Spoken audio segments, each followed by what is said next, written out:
ఇప్పుడు మనం 2025వ సంవత్సరం ఫిబ్రవరి నెల 1వ తేదీ నుంచి 28వ తేదీ వరకు ద్వాదశ రాశుల్లో అని మాత్రం ద్వాదశ రాశులు మేషరాశి నుంచి మీనరాశి వరకు 12 రాశులు ఉంటాయండి. మొదటి రాశి మేషరాశి వారి జ్యోతిష్యం భూత భవిష్యత్తు వర్ధమానం ఎలా ఉందో మన జానకిరామ్ని అడిగి చూద్దామండి. యోగ బలం, అనుకున్న పని, చదువు, విద్య, ఉద్యోగం, తరించిన కార్యము, కళ్యాణ బలం ఉంది, సంసార బలం ఉంది, సంతానం బలం ఉంది, ఇంటి బలం ఉంది, కుటుంబ బలం ఉంది, ఉద్యోగ బలం ఉంది. చూడు చిలకమ్మ జానకిరామ్ చేసే పనిది ఇల్లు జాగా భూమిది, నమ్మిన పనిది, కెరీర్ విషయంది ఎలా ఉంటుంది, ధన విషయంది, రుణ విషయంది.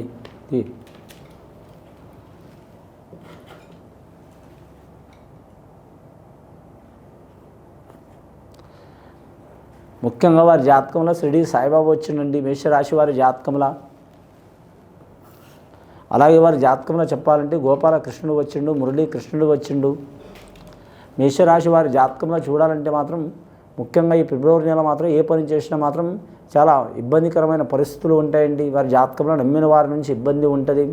తనొకటి తెలిస్తే దైవం ఒకటి తలిచినట్టు ఉంటుంది. వారి జాతక బలంలో ఇతరుల మీద నమ్మకం ఎక్కువ పెట్టుకోవద్దండి. వారి పేరు మీద ముఖ్యంగా వారి మీద వారు నమ్మకం పెట్టుకోవాలి. కుటుంబ సమస్యలు, కుటుంబ చిక్కులు, పర్సనల్ లైఫ్లో ఉన్న ఇబ్బందులు తొలగిపోయే అవకాశాలు ఉంటాయి వీరి జాతకంలో. కానీ ముఖ్యంగా రథసప్తమి రోజు వరకు కానీ లేదా మాత్రం వీరి జాతకంలో భీష్మాష్టమి రోజు కానీ ఇంకా వీరి జాతకం ఏకాదశి రోజు కానీ లేదా మాత్రం ఈ మాఘశుద్ధ పౌర్ణమి ఘడియల్లో కానీ వీరి మీద ఉన్న చిక్కులు చికాకులు తొలగిపోయే అవకాశాలు ఉన్నాయండి. అలాగే మహాశివరాత్రి ఘడియలో కూడా వారికి చాలా వరకు మంచి యోగాలు జరిగే అవకాశాలు ఉన్నాయండి. విశేషమైన ఫలితం ఉంది ఈ సంవత్సరం వారికి. కానీ ఇది విశేషమైన ఫలితం ఉంది కానీ ఈ నెల మాత్రం విశేషమైన యోగం ఉంది. అందులో ముఖ్యంగా వారి జాతకంలో ఎల్నాటి శని రాబోతుందండి. వారి జాతకంలో త్వరలో 2024వ సంవత్సరం 25వ సంవత్సరం ఉగాది వరకు శని రాబోతుంది. ప్రజెంట్ అయితే వారి పేరు మీద 11వ స్థానంలో శని నడుస్తుందండి. కాబట్టి చాలా శుభం ఉంటుంది. కానీ మాత్రం ఇంక 2-3 నెలలు దాటిందనుకో మాత్రం వారికి ఉగాది వరకు మాత్రం ఎల్నాటి శని ప్రభావం వచ్చే అవకాశం ఉంటుంది. కాబట్టి చాలా జాగ్రత్తగా ఉండాలి. ముఖ్యంగా 32 సంవత్సరాలు దాటిన వారి నుంచి మాత్రం ఇబ్బందులు వచ్చే అవకాశాలు ఉంటాయి. కాబట్టి సిద్ధంగా ఉండాలి. కానీ ఇబ్బందులు వచ్చినా కూడా మాత్రం ఆ శనీశ్వరుని ప్రసన్నం చేసుకుంటే వారికి మంచి జరిగే అవకాశాలు ఉన్నాయండి. అని ప్రసన్నం చేసుకోకుండా మాత్రం వారు నిర్లక్ష్యంగా ఉంటే ఆరోగ్యపరంగా, కుటుంబపరంగా, ధనపరంగా, అలాగే పర్సనల్ లైఫ్ పరంగా, ప్రాణపరంగా, జీవితపరంగా చాలా సమస్యలు వచ్చే అవకాశాలు ఉంటాయి. ఇవి మేషరాశి వారు ఖచ్చితంగా శనీశ్వరుని ప్రసన్నం చేసుకోవాలి. ఆంజనేయ స్వామిని పూజ చేయాలి. అలాగే సాత్వికగూడెం షిరిడి సాయిబాబాని కూడా పూజ చేయటం మంచిది. కానీ మాత్రం ముఖ్యంగా కర్తవ్యం నీ వంతు కాపాడుతా నా వంతు అని శ్రీకృష్ణుడు చెప్పిన వాక్యం కాబట్టి ఆ శ్రీకృష్ణుని కూడా ఆరాధించడం చాలా మంచిది. ఈ రాశి వారి జాతకంలో చూడాలంటే పట్టుదల అధికం ఉంటుంది. కానీ మాత్రం అది కాని పనినైనా సరే కావాలనుకునే గుణం ఉంటుంది. ఇప్పుడు నడుస్తున్న ఘడి అట్లా ఉంది. వారికి నవగ్రహాల్లో మాత్రం శనిగ్రహం మాత్రం మంచి యోగంలో కూడా ఉంది, చెడు యోగంలో కూడా ఉంది. 2 సైడ్ ఉందండి. నెగిటివ్గా ఉంది, పాజిటివ్గా కూడా ఉన్నదండి. కానీ గురుగ్రహం అనుకూలం ఉంది. కాబట్టి వారికి ఉద్యోగరీత్యా, వృత్తిరీత్యా, కుటుంబరీత్యా మాత్రం సమస్యలున్నా తొలగిపోయే అవకాశాలు ఉన్నాయి. రవిగ్రహం బాగలేదు కాబట్టి మాత్రం రవిగ్రహం సూర్యుని గ్రహం బాగలేనందువలన వారికి లేనిపోయిన నిందలు, చిక్కులు, చికాకులు వచ్చే అవకాశాలు ఉన్నాయండి. చంద్రగ్రహం మంచిగా ఉందండి వారి పేరు మీద. చంద్రగ్రహం బాగున్నందువలన మంచి ఆలోచన శక్తి ఉంటుంది, అనుకున్నది సాధించే అవకాశం ఉంటుంది. కానీ మాత్రం ఎంతమంది ఎన్ని రకాలుగా ఇబ్బందులు పెట్టినా స్వచ్ఛమైన మైండ్తో ఉంటారు. ఇక రచయితలు, ఇంకా మా కవితలు రాసేవారు, మళ్ళీ మాత్రం కళాకారులు, ఇంకా వారి జ్యోతిష బలంలో చూడాలంటే మాత్రం ప్రభుత్వానికి కావచ్చు లేదా ప్రజలకు కావచ్చు, సమాజానికి కావచ్చు మంచి మంచి సలహాలు ఇచ్చే పొజిషన్లో ఉన్న వారికి కలిసి వచ్చే అవకాశం ఉంటుందండి. ముఖ్యంగా ఈ వ్యాపారస్తులకైతే వీరికి అచ్చుబాటు ఉండదండి. వ్యాపార విషయంలో ఈ నెల చాలా వరకు ఇబ్బందికరమైన పరిస్థితి ఉంటుంది. ఆ నిరుద్యోగులు మాత్రం చాలా వరకు శుభయోగం ఉంటుందండి. వారు ఖచ్చితంగా మాత్రం ఈ వసంత పంచమి ఘడియ నుంచి మొదలు పెడితే మాత్రం శివరాత్రి వరకు వారు ఏ ప్రయత్నం చేసినా చాలా వరకు శుభం అయ్యే అవకాశం ఉందండి. కాకపోతే వివాహం కాని వారికి వివాహ సమస్యలు తప్పకుండా ఉంటాయండి. ఆ వివాహ సమస్య తొలగిపోవడానికి వారు కళ్యాణ దోషం ఉంటుంది కాబట్టి కళ్యాణ కారకుడు ఎవరంటే అండి కుజగ్రహం బలంగా ఉండాలి, శుక్రగ్రహం బలంగా ఉండాలి. వీరికి కుజగ్రహం గ్రహం బలం మంచిగా కనిపిస్తలేదండి. కాబట్టి మాత్రం వీరి జాతక బలంలో మేషరాశి వారి జాతకంలో అధిపతి కుజుడు ఉంటాడండి. ముఖ్యంగా అశ్విని నక్షత్ర వారికి మాత్రం కేతు అధిపతి ఉంటాడు. కేతు గ్రహం కూడా వీరికి మంచిగా లేదండి. ఇబ్బందికరమైన పరిస్థితి ఉంటుంది, మానసిక ఒత్తిడి ఉంటుంది. అలాగే వీరి జాతక బలంలో చూడాలంటే శుక్రగ్రహం అంటే వీరి జ్యోతిష బలానికి మాత్రం సుఖకారకుడు అంటే విద్యాకారకుడు, ఆరోగ్యకారకుడు, అలాగే మా కళాకారకుడు, అలాగే స్త్రీ సహకార కారకుడు. ఇక లోకంలో ఉన్న సర్వ సౌఖ్యాలు పొందించే గ్రహం ఏంటంటే శుక్రగ్రహం. శుక్రుడు ఉచ్చస్థానంలో ఉంటే వీరికి మంచి జరిగే అవకాశం ఉంటుంది. నీచస్థానంలో ఉన్నాడు కాబట్టి ఇబ్బందులు ఉంటాయి. ఆ ఇబ్బందులు తొలగిపోవడానికి శుక్రునికి అధిపతి మహాలక్ష్మి దేవత అమ్మవారిని కొలవటం కూడా మంచిది. స్త్రీలు కొలవచ్చు, పురుషులు కొలవచ్చు.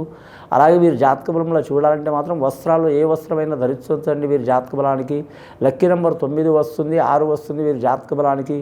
ముఖ్యంగా మాత్రం వీరి జాతకంలో కృతికా నక్షత్రం వారి జ్యోతిష్యంలో మాత్రం చాలా జాగ్రత్త పాటించాలండి. కృతికా నక్షత్రం వారి జాతకంలో చూడాలంటే ఇబ్బందులు ఉంటాయండి. రవిగ్రహం కాబట్టి రాజకీయ రంగంలో ఉన్నవారు కలిసి వచ్చే అవకాశాలు ఉంటాయి. వ్యాపారం చేసేవారికి సరి సమాన యోగ బలం ఉంటుంది. కానీ వ్యవసాయ రీత్యా చేసేవారికి మాత్రం ఫలితం ఉంటుంది. పండ్ల తోటలు ఉన్నవారికి, అలాగే మాత్రం మత్స్య వ్యాపారం చేసేవారికి మంచి ఫలితాలు కలిసి వచ్చే అవకాశాలు ఉన్నాయి. జీవరాశుల వ్యాపారం చేసేవారికి మంచి యోగ బలాలు ఉంటాయి. విద్యార్థులకు సరిసమాన యోగ బలం ఉంటుంది. విదేశాల యోగం వెళ్ళాలనుకునే వరకు ఇబ్బందులు ఉంటాయండి. చాలా జాగ్రత్తగా ఉండాలి.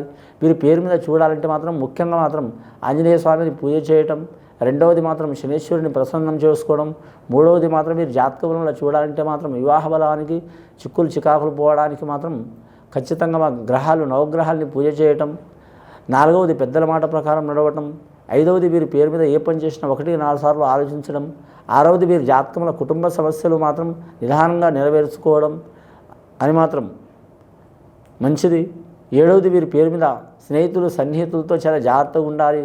ఎనిమిదవది మాత్రం ఇంటి గుట్టు ఎవరికి చెప్పవద్దండి. తొమ్మిదవది వీరి జాతక బలానికి చూడాలంటే మాత్రం ముఖ్యంగా మాత్రం పర్సనల్ లైఫ్లో ఎంత ఇబ్బంది ఉన్నా కానీ మాత్రం మొండి ధైర్యంతో నడిస్తే గెలిచే అవకాశాలు ఉంటాయండి. నరదృష్టి కూడా అధికం ఉన్నది వీరి జాతక బలానికి. ఈ నరదృష్టి అధికం ఉన్నందువలన వీరి పేరు మీద మాత్రం ఎక్కువ శాతం ఎవరి కాడ ఎక్కువ నోరు జారవద్దండి. రెండవది మాత్రం ఇతరులు అడగంది సలహా ఇవ్వద్దు. అలాగని ఎవరో మునిగిపోతుంటే మీరు కాపాడొద్దని అనటలేదండి. ఇతరుల ఈ విషయాల్లో మాత్రం పర్సనల్ విషయాల్లో మాత్రం ఇన్వాల్వ్ కావద్దు. ఈ విషయంలో ఎవరిని ఇన్వాల్వ్ కానివ్వద్దండి. చాలా జాగ్రత్తగా పాటించాలి. ఈ మేషరాశి వారి జాతకంలో స్త్రీలకు మాత్రం అధిక యోగ బలం ఉంటుందండి. పురుషులకు మాత్రం కొన్ని చికాకులు ఉంటాయి. కానీ సంసారంలో సంతానంలో భార్య భర్తలు దూరం ఉన్నవారు, అలాగే కుటుంబ తగాదాలు ఉన్నవారు, కోర్టు కేసులు ఉన్నవారు, అలాంటివి ఉన్నవారు రాజీ చేసుకోవడం మంచిదండి. లేకుంటే రాబోయే కాలం చాలా ఇబ్బందికరమైన పరిస్థితి ఉంటుందండి. 2025వ సంవత్సరం కరెక్ట్ షష్టగ్రహ కూటమి ఉన్నదండి. కుంభరాశి యోగ బలం నుంచి అనంతరం ముఖ్యంగా రాహుగ్రహ బలం, అలాగే మాత్రం శనిగ్రహ బలం, షష్టష్టక దోషం ఉన్నది కాబట్టి ప్రతి రాశి ప్రతి నక్షత్రం మీద ప్రతి మనిషి మీద ఇబ్బందికరమైన పరిస్థితి ఉంటుంది. కాబట్టి ఎవరికి వారు పర్సనల్గా మాత్రం సద్బ్రాహ్మణులతో కానీ అది మీరు నమ్మిన వారితో కానీ పూజలు చేసుకోవడం చాలా వరకు మంచిది. యజ్ఞాలు యాగాలు చేసుకోవడం చాలా మంచిది. మీకు చేత కాకుంటే మాత్రం మీ చేతులారా మాత్రం మీరు నమ్మిన దేవుడిని నమ్మిన గ్రహాన్ని పూజ చేయడం చాలా వరకు మంచిదండి. ఆకస్మికంగా వీరికి ధనం కూడా అందే అవకాశం ఉంది. అన్నదమ్ముల సహకారం చేసే అవకాశం ఉంటుంది. ముఖ్యంగా అన్నదమ్ముల కారకుడు కుజుడు, రుణకారకుడు కుజుడు. అలాగే వీరు జ్యోతిష బలంలో చూడాలంటే మాత్రం సంసార లాభం కారకుడు శుక్రుడు, అలాగే మాత్రం విద్యాకారకుడు గురుడు. వీరి జాతకంలో శుక్రుడు కుజుడు ఇబ్బంది పెట్టిన గురు బలం ఉన్నది కాబట్టి వీరు దొరలపోయిన తక్కువలపోయిన ఎక్కువలపోయిన దేంట్లపోయినా గెలిచి వచ్చే అవకాశాలు ఉంటాయండి. గత కొన్ని సంవత్సరాల నుంచి పడుతున్న చికాకులు తొలగిపోవాలంటే మాత్రం జీవితంలో పైకి రావాలంటే ఈ సంవత్సరం వసంత పంచమి నుంచి పడితే మహాశివరాత్రి వరకు చాలా జాగ్రత్తగా పాటించాలండి. అనుకున్న పనులు జయమయ్యే అవకాశం ఉందండి. ఇది విని చూసి ఆచరించే వారికి మంచి ఫలితాలు కలుగుతాయండి. శుభం భూయత్.